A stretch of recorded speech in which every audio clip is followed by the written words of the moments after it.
પપ્પા તો જ્યાં હતા 27 પપ્પા તો પપ્પાના કોમ જ ગયા હતા ને મમ્મી શું કોમ જ ગયા હતા મમ્મી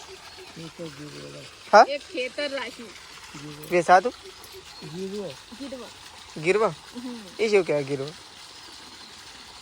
પૈસા આપું એક છૂટું જરા આપણે કમાવા ખેતરમાં કમાઈ જાવ કે ખેતર 5 વર્ષ સુધી કમાવાનું જ 5 વાર ઉજી લખ્યા 2026 અરે 25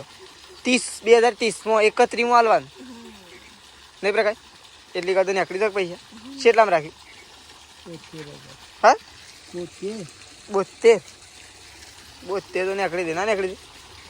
એ યાદ તો અંકાઈ કેટલા 72 તો જતા રહે મમ્મી તો બક્ષીસ આલી તો કહું પપ્પાએ 72 માં રાખીને હા બક્ષીસ આલી છે શું આલી બક્ષીસ આ પૈસા આટલા વધ્યા છે કાલે છોડાય 72 માં સબ લાગે મારા બાકી છે હાલવાના આ બે લાય દાડો રાહ લાય એના પૈસા બાકી ના બોલું પણ એ તો તમારા હગા થઈ જાય તો ખબર છે પણ હાલવા તો પડે કે આ તો ના બોલીએ કે ભૂલી જવાના તો 5 વર્ષ ગયો નહીં